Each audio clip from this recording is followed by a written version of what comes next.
Bonjour à tous et félicitations si vous êtes en vie. Nouveau journal de vlog, le premier de 2023, sans lunettes, mais honnêtement, il m'en coûte. C'est vraiment yanche d'avoir les yeux fragiles comme ça. Je pense que je vais mettre des lunettes de plus en plus souvent. Et d'ailleurs, je sais plus qui m'a dit, mais tu as combien de paires de lunettes de soleil?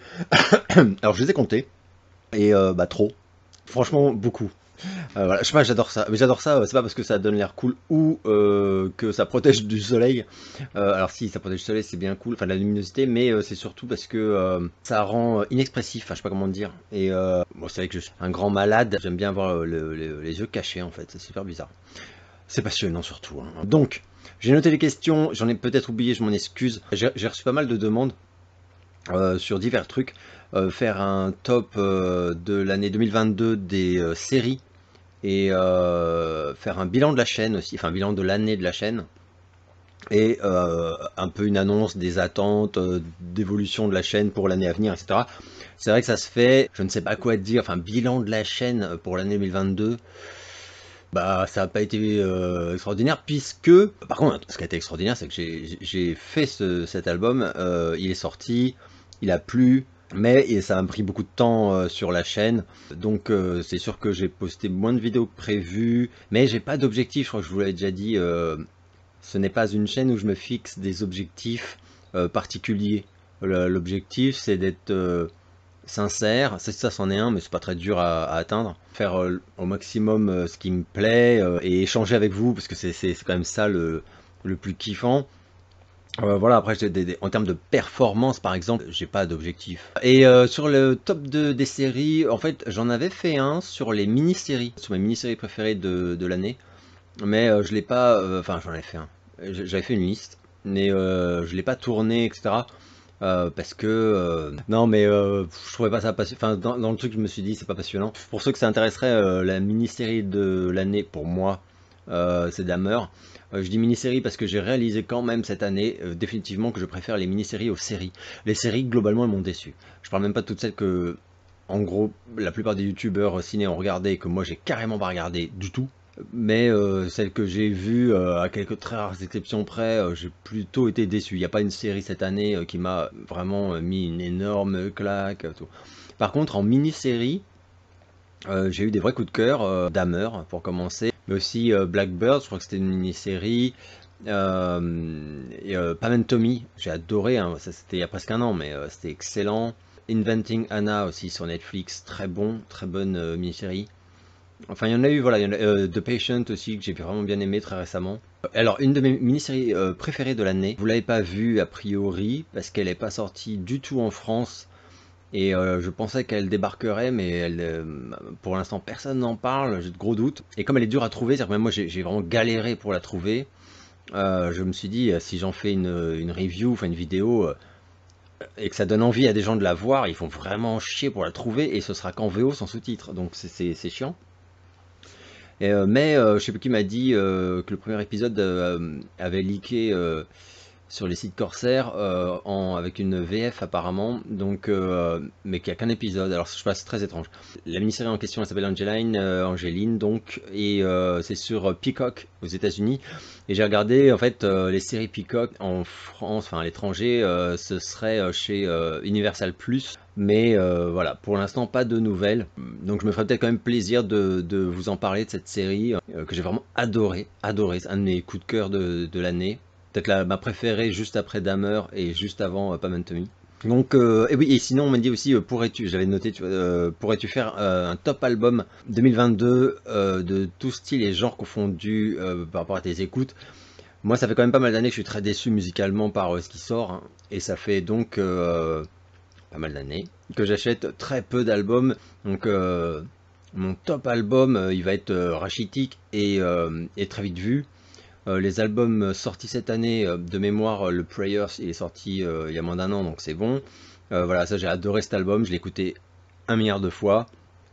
Donc je le mets clairement dans ma sélection. Ensuite, le Farmer, donc à ma grande surprise, que j'ai trouvé très très bon. Après, le Polnareff, mais bon, Polnareff, vous savez que je suis pas ultra, enfin si, je suis quand même objectif, mais et d'ailleurs je l'ai préparé parce que j'ai reçu le picture disc qui est absolument somptueux. Voilà. voilà, mais bon, Paul Naref.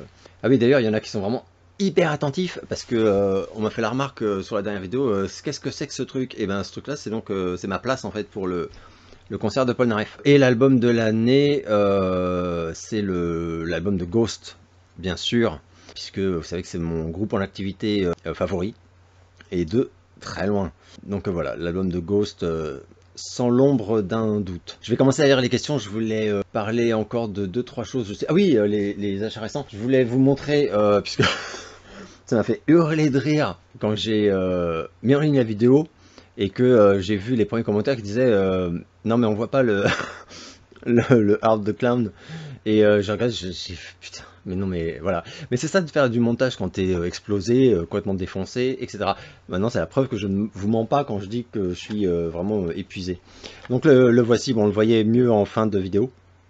Mais il est tellement génial, il est tellement mignon en fait, je trouve ça génial d'avoir réussi à faire une version mignonne de ce truc horrible.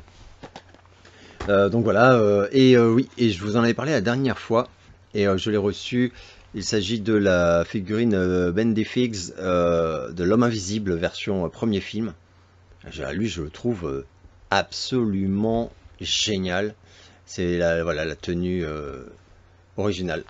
Il est excellent. Je crois que je vous ai tout montré. Sinon, si ça me revient, ce sera pour les vidéos suivantes. Alors, je vais passer aux questions. Il y en a quelques-unes où j'ai des réponses vraiment minables à donner, mais c'est comme dans la vraie vie. Voilà, j'ai envie de dire.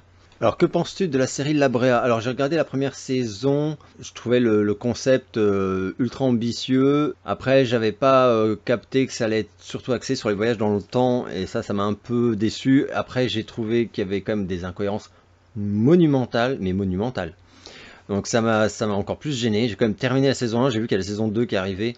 Je l'ai pas encore lancé, je suis pas très pressé parce que je sens qu'on va me prendre pour un con, donc voilà où j'en suis. As-tu vu The Player de Robert Altman et qu'en penses-tu? Chef-d'œuvre. Chef-d'œuvre total, j'ai pas grand-chose de plus à en dire, mais oui. Apprécies-tu le cinéma de Mario Bava? C'est un réalisateur assez méconnu qui a fait beaucoup de bons films. Le Masque du Démon, L'île de l'épouvante, Les Vampires, Les Chiens Enragés, etc., etc. Je suis pas un grand fan. Voilà. C'est personnel, hein, mais j'en ai vu, mais il y en a aucun que j'adore, par exemple, quoi. Pourrais-tu faire un live avec Merej sur Jimmy Iovine, John Singleton, Melvin Van Peebles? Ah non, mais il y a toute une liste. Mais non, mais attends. Non. Non, je ne pourrais pas faire un live avec Merej sur toutes ces personnes. Ça fait longtemps que je n'ai pas fait de live avec Merej d'ailleurs. Ouais, c'est souvent, c'est ma faute, hein, parce que c'est compliqué pour que je bloque des soirées à l'avance, etc. Et pour finir, que penses-tu de Stallone dans Taxi 3? Bah, ça m'a fait super de la peine, hein. Enfin honnêtement, hein, je fais partie des gens qui étaient consternés. Je me disais, il est tombé super bas, enfin voilà, à une époque, enfin, jamais Stallone n'aurait fait un caméo dans un film français, surtout une comédie en plus pour être rigolo, enfin c'était la honte. Franchement c'était la honte. Mais c'est les années horribles pour Stallone, hein. Enfin, c'était pas l'époque où il était aussi dans Spy Kids 3 ou je sais plus quoi là. Enfin c'était atroce, franchement il savait plus quoi faire, hein. Après je me dis il avait un agent sans doute de merde aussi durant ces années-là. As-tu regardé les vidéos de la chaîne Feld Up? Je t'avais recommandé sa chaîne si tu aimes. Oui, alors j'y suis allé et en fait je l'ai reconnu. En fait, une amie en fait m'en avait parlé il y a des années. Et j'avais regardé 2 ou 3 de ses vidéos, c'est extraordinaire. C'est extraordinaire ce que fait ce type. Ouais, et alors oui, tu aimes bien les documentaires glauques. Et oui, c'est vrai que c'est assez glauque. Mais franchement, ce mec, il est incroyable. En plus, super jeune. Donc, voilà. As-tu acheté la bande originale? Très beau vinyle d'ailleurs du film Elvis de Baz Luhrmann. Non. Non, parce que bah, Elvis, j'ai tellement de trucs qu'il n'y a rien de, enfin, il y a rien de nouveau pour moi en termes de chansons pures d'Elvis. Et sur tout le reste, il y a un ou deux trucs que j'aime bien, une espèce de remix. Il y en a 2-3 que j'aime bien. Et après, les chansons des autres artistes, il n'y a rien qui m'a vraiment marqué. Donc non, en tout cas, non, consciemment, je n'y suis pas allé. As-tu aimé le dernier album de Billy Idol de Cage? Oui, parce que j'ai même montré dans un vlog précédent que je l'avais commandé et j'ai même eu la chance de le commander tôt. Du coup, je l'ai reçu signé par Billy Idol. Ouais, j'ai beaucoup aimé. Ce mec me déçoit pas du tout. C'est vraiment un des rares artistes des années 80 avec Duran Duran, où je trouve les dernières compos, quoi, quasiment du niveau de ce qui était fait dans les années 80, quoi. Donc c'est génial. Quel est le film qui est dans les cartons avec Michael Jackson que tu voulais le plus voir? Peter Pan avec Spielberg, House of Wax avec Burton, Is It Scary, Le Ghost de la famille Adams, le film de super-héros avec les concept arts qui ont leaké, ou un autre? Alors c'est une super question et j'ai une super réponse. Je suis allé chercher 2 bouquins parce qu'en fait les 2 projets cinématographiques de Michael Jackson qui sont restés dans les cartons et dont je rêvais de voir la réalisation ne sont pas dans ta liste. Le premier, c'est l'adaptation de la nouvelle d'Alexandre Dumas, Le Meneur de loups. Donc voilà, que vous pouvez trouver en français. Enfin, faut le chercher, hein, ça se trouve en occasion, hein, c'est plus édité depuis les années 70. Voilà, là on voit bien. Une nouvelle assez longue, hein, une histoire donc de loup-garou d'Alexandre Dumas. Alexandre Dumas, moi j'ai découvert, je sais plus quand, mais j'ai lu ce recueil de récits fantastiques et horrifiques, et j'en suis tombé mais à la renverse de la qualité de ces histoires et tout, et de leur violence, quoi.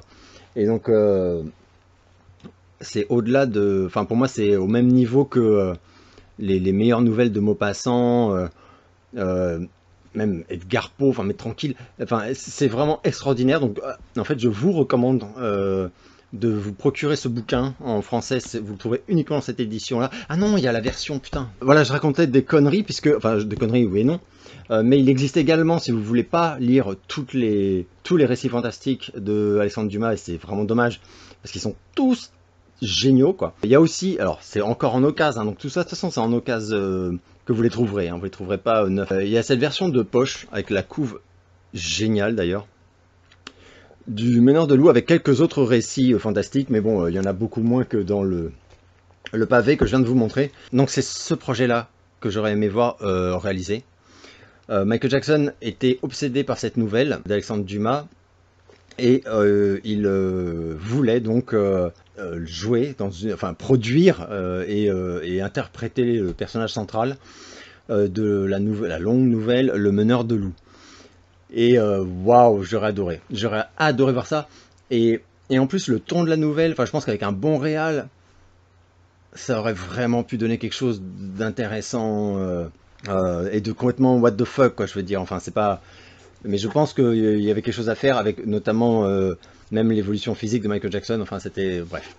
Voilà. Et ensuite, il s'agit de l'adaptation d'un autre roman. Alors, je veux pas dire de conneries, Jennings Burch. Donc, d'un roman de Jennings Burch qui s'appelle On enferme les animaux la nuit. Alors, il existe d'ailleurs une vidéo vous trouvez sur YouTube, de Michael, chez lui, je crois d'ailleurs, où il reçoit l'auteur de ce livre et où il lui pose plein de questions sur ce bouquin qui est autobiographique. Alors c'est un type qui a vécu l'enfer, mais vraiment, enfant. C'est une histoire atroce, hein. C'est vraiment un truc qui fait chialer, enfin, c'est terrible, terrible, terrible. Mais c'est magnifique, c'est absolument magnifique. Ouais, il le reçoit, il lui pose plein de questions, et le mec d'ailleurs lui apporte en fait la peluche, enfin il y a une peluche tout le long du récit qui est symbolique, quoi. Et le mec l'avait toujours, je pense que le mec est décédé depuis, il l'avait toujours, et il l'a apporté à Michael pour lui montrer le vrai objet, quoi. Et on sent Jackson complètement, enfin là il est en mode privé, quoi. Pareil, hein, vous le trouverez qu'en occasion. C'est donc une histoire vraie, hein, donc c'est absolument génial. Voilà, The Cagey Animals at Night, c'est le titre original. Et ça, il voulait absolument, pareil, l'adapter au cinéma. Alors là, par contre, j'aurais beaucoup aimé voir ça, parce que quand tu vois à quel point Michael était obsédé par ce roman autobiographique, je sais pas, moi j'avais envie qu'il réussisse à en faire quelque chose. Maintenant, concrètement, je sais pas la viabilité du truc. Autant pour Le Meneur de loup, je suis assez confiant que ça aurait pu donner un truc génial. Autant là, je sais pas. Mais en tout cas, ces deux, si vous adorez Michael et que, ou en tout cas, il vous intéresse et que vous n'avez pas lu ces deux œuvres, je vous les recommande totalement parce qu'elles sont extraordinaires. On sait tous que Michael lisait énormément et c'était vraiment un lecteur intéressant, je trouve. Tu en as pensé quoi de la série The Offer? Alors pour moi, coup de cœur de fou, je n'en pense rien puisque je l'ai pas vu. J'ai honte, hein, il faut absolument que je la regarde, mais je ne l'ai pas encore vue. J'étais pas forcément dans le mood. Voilà, la série, il y a un ton, et tout un truc, voilà. Mais je vais lancer le truc. Il n'y a aucun doute là-dessus. Toi qui es fan de Billy Idol, as-tu écouté l'excellent album solo de Steve Stevens, Atomic Playboy, sorti en 89, avec la pochette géniale de H.R. Giger? Alors je l'ai sorti pour te le montrer parce que ça m'a fait rire quand j'ai vu ta question. Enfin ça m'a fait rire, ça m'a fait plaisir. Voilà, tu parles donc de cet album absolument génial, surtout pour la chanson titre que j'écoutais à l'époque. Donc moi ça je l'ai acheté en vinyle à sa sortie, puis racheté en CD. J'adore Steve Stevens, vraiment, y compris d'ailleurs ses collaborations avec Michael Jackson. Mais voilà, ouais, c'est un mec que j'aime vraiment beaucoup. Alors, Team Playmobil ou Team Lego? Ah putain, ça c'est les questions de mon pote ça. Lego, parce que Lego, j'avais les deux quand j'étais petit quoi, mais Playmobil c'était très limité, surtout à l'époque où il n'y avait pas comme maintenant toutes les licences, où tu as toutes les franchises avec Playmobil. Mais même je les trouve pas très beaux. Alors que Lego c'est magnifique. Moi j'étais un fou de Lego et Lego ça a joué un rôle énorme dans mon enfance qui était bien fucké et où je m'évadais par moments voilà, sur des coins de moquette à imaginer des trucs délirants pendant des heures en construisant des choses Lego. Moi je construisais beaucoup. Donc j'avais des Lego que j'avais récupérés, qu'on m'avait donné ou offert parfois, mais j'avais pas forcément de kit à thème. Bon, donc j'avais des Lego, des personnages, mais c'était surtout pour inventer quoi. Et donc Lego c'est extraordinaire, hyper important pour moi Lego pour les enfants quoi. Qui porte le mieux la moustache? Putain, question sérieuse. Tom Selleck, Christophe, Patrick Devers, Zorro, Prince, Eddie Murphy, Robert Redford, Sean Connery ou Danny Glover. Merde, t'en as cité beaucoup. Alors c'est pas le même style de moustache. Eddie Murphy quand même, j'adore quand il a la petite moustache. Je suis pas très fan des grosses moustaches, même si j'adore Tom Selleck dans Magnum. J'aime bien les moustaches un peu dandy quoi. Donc tu vois, Christophe, ouais, Patrick Devers aussi. Patrick Devers que j'ai connu enfant, mais j'étais tellement petit que j'en ai évidemment presque aucun souvenir. Qui ta chérie et toi aimeriez-vous bien recevoir à l'apéro chez vous? E.T. Alf, le Predator, Yoda, Spock, les aliens de rencontre du troisième type ou l'extraterrestre de la soupe aux choux? E.T. mais E.T. Sauf que E.T. Enfin, à l'apéro chez moi, je sais pas quoi. Mais qui j'aimerais rencontrer, on va dire au fond de mon jardin? E.T. Très clairement. En plus, on a un chat, donc Alf. Lors de ton dernier vlog, tu parles un tout petit peu de ton rapport à Quincy Jones, comme quoi il vieillit très très mal. Selon toi, peux-tu développer, s'il te plaît, ça m'intéresse. Alors développer, ce serait vraiment long, mais il me déçoit énormément parce qu'il a, en fait, on en entend parler régulièrement de manière déplorable selon moi. Il a quand même eu des propos misogynes assez hallucinants. Et il a un côté révisionniste qui me dérange énormément avec Michael Jackson, où après lui avoir copieusement, comment dire, vomi dessus très peu de temps après son décès, en racontant en plus des mensonges éhontés, quoi, enfin où les gens autour de lui étaient gênés de commenter, et où tout fan un peu sérieux, enfin, ou même pas fan, mais enfin, toute personne un peu sérieuse pouvait fouiner un peu et découvrir que c'était factuellement des mensonges. Donc voilà. Donc il a menti pour atténuer considérablement le rôle de Michael Jackson dans la composition de l'album Thriller. Mais bon, personne l'a cru, hein, mais c'était lamentable d'entendre ça. Oui, c'est s'accorder tout le mérite de trucs où il était même pas au courant en réalité, on le sait très bien qu'il était pas au courant, donc c'est sûrement pas une idée de lui, enfin bon, bref, peu importe. Des choses, voilà, des mensonges, quoi, des mensonges pour nuire, mais c'est même pas tellement pour nuire Michael Jackson, c'est par ego, il a un ego qui est devenu ingérable. Après, il a changé son fusil d'épaule, il a dit que non, il avait été mal compris, etc., qu'en réalité Michael était un génie, que c'était lui qui avait fait ci, fait ça, qu'en fait bon, et parce qu'il était en négociation pour toucher des millions de l'estate, une fois que ça s'est réglé et que je crois il a touché ces millions, ou que ça s'est réglé et qu'il les a pas touchés, c'est peut-être ça qui expliquerait d'ailleurs, il s'est remis à vomir sur Michael. Enfin là c'est plus possible en fait, c'est plus possible de vieillir aussi mal quoi. Et comme si c'était pas suffisant, il a eu sa crise de sénilité avérée quoi, où il a s'est mis à beugler dans les médias que Elvis Presley était raciste. Putain, mais quelle honte. J'ai honte pour lui en fait. Et quand on lui a demandé mais sur quoi vous vous basez pour dire que Elvis Presley était raciste, enfin surtout c'est comme un mec qui en a pris plein la gueule pour avoir défendu la communauté noire à une époque où c'était vraiment pas la mode quoi. Et où lui s'est mouillé, mais c'est plus que mouillé quoi. Il est allé au combat quoi. Et où 90% de ses potes étaient noirs en plus. Donc bref, bon, bref, c'était d'une connerie sans nom. Et alors lui, il a dit, enfin quand il était un peu sommé de s'expliquer, il a dit c'est parce qu'un soir, dans les années 60 ou je sais pas quoi, il discutait avec un type qui était un ancien musicien, je crois, de Presley, et qui avait été viré d'ailleurs. En fait, on sait que, enfin bref, un mec qui pouvait pas le saquer, qui avait des comptes à régler avec Presley. Et un soir où il était avec le jeune Quincy Jones, il lui a dit ouais Elvis c'est un gros raciste et tout. Et du coup il lui a vomi dessus dans son dos, enfin c'est totalement évident. Mais donc ça arrangeait Quincy Jones visiblement de pouvoir cracher à la gueule d'un blanc. Peut-être que lui il estimait que c'était un blanc qui volait la musique des noirs, enfin, bon. Alors que c'était tout l'inverse. Quand je dis tout l'inverse, je peux dire que les noirs volaient la musique d'Elvis, même si je sais plus c'est quel immense artiste noir de l'époque qui a dit non seulement Elvis nous a rien volé, mais il nous a, nous, par contre, grandement inspiré par la suite. Donc voilà. Mais bref, ça n'enlève rien à son génie. Hein. Enfin, c'est un mec qui a fait des trucs. Et je parle pas du tout de ses collaborations de producteurs sur Thriller, etc., ou Off the Wall. Je parle vraiment de sa carrière à lui, quoi. C'est un immense musicien, etc. Mais on peut être un immense musicien et un fiefé connard en vieillissant. Que penses-tu de Madonna? Quels sont les titres préférés? Tes titres préférés, pardon, et que penses-tu de ce qu'elle est devenue? Moi perso, passer l'album Confession on the Dance Floor, je trouve que l'on perd en qualité. Madonna, j'ai jamais été fan à mort, quoi. Mais j'ai quand même énormément d'albums, donc j'ai quand même à chaque fois suffisamment aimé pour acheter les disques et connaître les chansons par cœur et beaucoup aimé.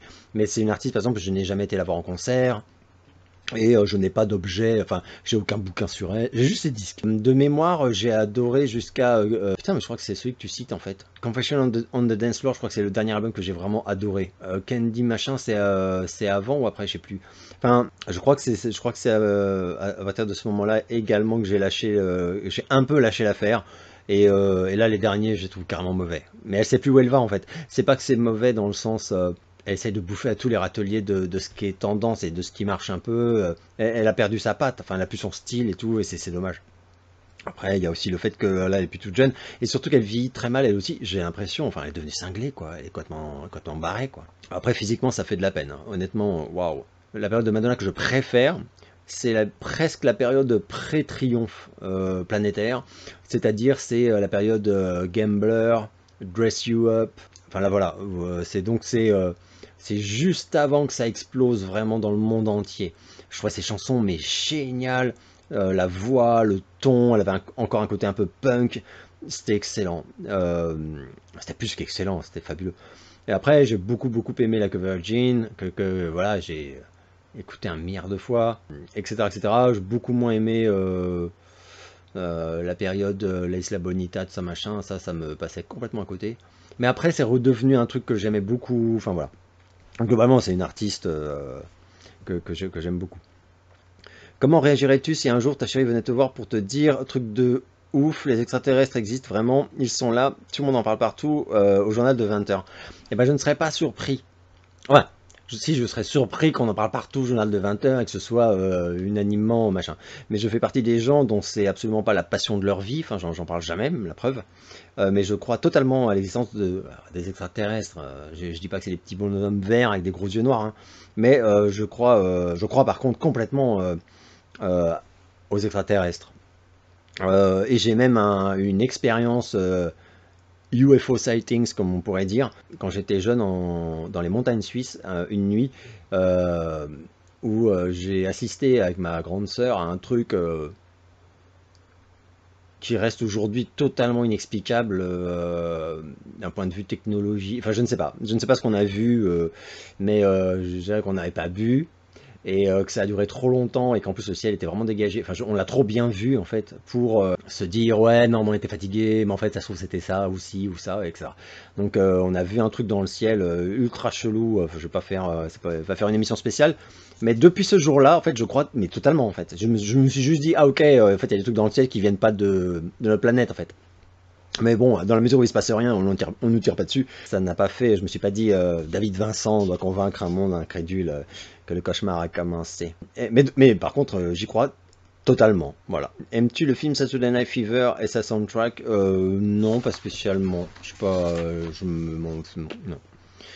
Que penses-tu de l'embrouille entre Michael Jackson et Paul McCartney et de ce qu'ils ont fait ensemble artistiquement parlant? Alors, ce qu'ils ont fait ensemble artistiquement parlant, pour moi, c'est des chefs-d'œuvre absolus.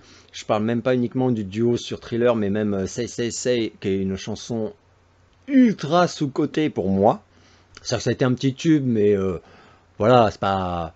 Ça aurait dû être un truc monumental, tellement cette chanson est magnifique. Les deux voix se marient à la perfection.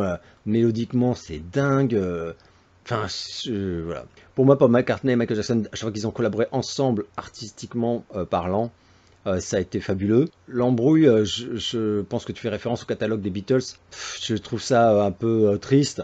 Après, c'est vrai que Michael n'a pas été ultra classe dans sa façon de faire, dans le rachat du catalogue des Beatles, mais je suis pas certain que s'il avait été ultra gentleman et que il avait prévenu Paul McCartney juste avant, attention, moi j'ai les moyens de le racheter, contrairement à toi, je vais racheter les chansons.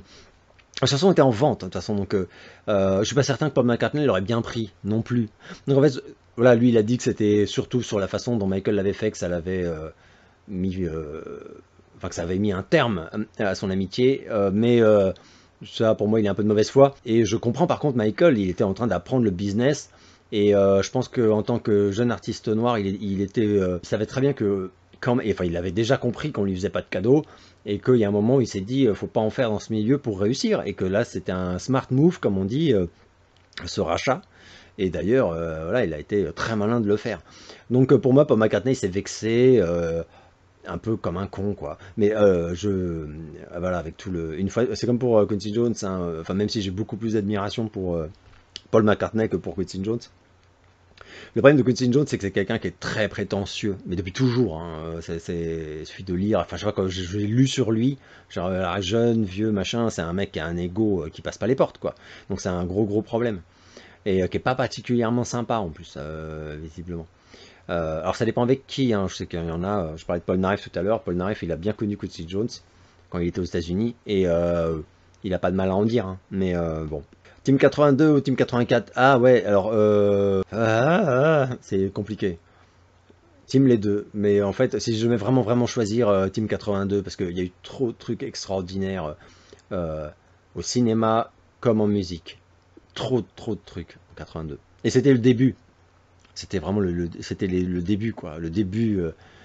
Les années 80, en fait, pour moi, elles ont vraiment commencé en 82, ce qu'on appelle vraiment les 80s, quoi. Ça, quand on regarde vraiment artistiquement les trucs importants, ça a démarré vraiment en 82, en fait, je trouve. Aimes-tu Christine and the Queens? Pas du tout. Pas du tout, pas du tout. Ah mince, j'en ai sauté une. Que penses-tu de Red Carpet Massacre de Duran Duran? C'est le seul album de Duran Duran que je n'aime pas trop. Voilà, c'est vraiment le seul. Hein. Je les adore presque tous, mais celui-là, je l'ai, hein, mais je l'écoute jamais. Je l'aime pas. J'adore la couve, j'adore le titre, mais les chansons me plaisent pas. C'est ballot. Si tu avais une DeLorean et que tu pouvais faire seulement un aller-retour, tu irais au Triumph Tour de 81, le Victory Tour de 84 ou le Bad Tour de 88.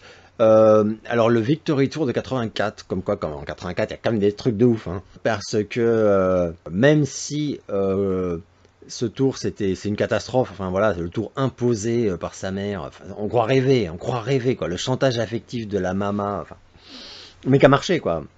Et où finalement, au lieu d'avoir un thriller tour, on a eu Victory Tour, cet album torché à la va-vite avec les frangins, pour que les frangins gagnent de l'argent. Enfin, c'est une honte, c'est une honte. Ceci dit, c'est en faisant ce genre de sacrifice et de compromis que Michael a compris qu'il y a un moment, il fallait arrêter. En fait. Mais j'aurais adoré parce que le Bad Tour, la première partie du Bad Tour, c'est phénoménal. En fait, c'est peut-être quand même le Bad Tour en fait. Ouais, non, je dis n'importe quoi. Mais faut pas m'écouter. Le Bad Tour, en fait, de 88. Mais les premières dates, quoi. Vraiment le premier leg, comme on dit aux États-Unis. Même si j'ai dit le Victory Tour, parce que le Victory Tour, même si les chansons de Michael enfin les chansons de Thriller étaient peu nombreuses et où les segments, voilà, où il chantait seul sans les putains de frangins étaient voilà peu nombreux, c'était magique de ouf. Enfin quand on voit les vidéos du Victory Tour, Billie Jean, tout ça, mais putain j'en ai le frisson. Enfin c'est magique, c'est même plus pour moi c'est irréel quoi. Donc voilà, donc ça c'est des instants que j'aurais adoré vivre. Team fruits ou team légumes. Team légumes mais que des frites. Je mange beaucoup plus de légumes que de fruits, je pense, en fait. Ce qui explique ma silhouette. Je dis n'importe quoi. Mais non, team légumes, ouais, sûrement. Aimes-tu les Eagles? Je connais pas du tout. Enfin, je connais les tubes planétaires, mais je connais pas du tout le groupe. C'est pas un groupe que j'ai approfondi. Enfin, je connais pas, en fait. Team Sega ou Team Nintendo? Alors, moi, je suis pas un fou de jeux vidéo. Je l'ai jamais été. Mais les seules consoles que j'ai possédées dans ma vie, c'était les Nintendo. Donc j'ai eu la toute première console Nintendo avec le tout premier Zelda, que j'ai adoré. Plus plein de jeux de la première console. J'ai eu ensuite la Super Nintendo avec le premier Mario Kart. Et le Zelda, j'ai un ou deux Zelda qu'il y a eu je crois sur la Super Nintendo. Enfin, un c'est sûr, mais je crois même que j'en ai eu deux des jeux de Zelda sur la Super Nintendo. Puis j'avais quelques autres trucs aussi, enfin c'était des moments absolument géniaux. Donc je suis totalement Nintendo, Sega, je crois que j'avais un pote qui en avait une et j'étais pas trop fan, bah voilà. Team Skeletor ou Team Musclor? Musclor parce que, enfin Musclor, j'allais dire parce que Skeletor il a vraiment rire de merde, mais avec sa voix la nasillarde c'est pas possible, mais j'adore Skeletor quand même, évidemment. Bah Team Musclor quand même, parce que voilà, quand t'es fan, quoi. Donc voilà, j'ai terminé pour les questions, et je voulais mentionner quelques films dont on m'a parlé, et que j'ai vu, mais dont j'ai pas fait de vidéo ni rien. On m'avait demandé notamment si j'avais vu Troll, alors oui, je l'ai vu, personnellement j'étais très déçu, pas par les effets spéciaux qui sont extraordinaires, vraiment magnifiques. Ça fait plaisir de voir un film qui est pas anglo-saxon et qui réussit à t'en mettre plein la vue comme ça, mais l'intrigue, bref. Et en plus ça m'avait rappelé Troll Hunter évidemment, ça par contre pour moi est génial, que j'ai en DVD et que je vous recommande ultra chaudement, c'est trop bien, trop bien, trop bien. Donc j'ai trouvé ça très en dessous et j'étais obligé de le comparer à Troll Hunter, c'est trop proche quoi. J'ai regardé le docu Bling Ring sur Netflix, qui est excellent, que je vous recommande totalement. Donc voilà, donc je sais pas si vous avez vu le film de Sofia Coppola, que j'ai d'ailleurs en DVD, qui est vachement bien, de Bling Ring, ça s'appelle je crois. Mais ça c'était super cool. Ah oui, alors est-ce que tu as vu The Bunches of machin avec Colin Farrell et oui je l'ai vu, mais contrairement à beaucoup de gens, ça m'a ni ému ni ça m'a rien fait en fait. C'est pas mauvais hein, mais ce film ne m'a pas touché. C'est comme je sais plus quel autre film qui m'a pas touché et où les gens enfin il y a des gens qui m'ont dit mais comment, mais tu as un cœur de pierre. Armageddon Time. Ouais, je ne sais pas, mais tant pis pour moi, hein, je le dis toujours, tant pis pour moi. Voilà, je crois que je n'ai rien oublié. J'espère que vous allez bien et je vous donne rendez-vous très bientôt pour une nouvelle vidéo. Sometimes you gotta say what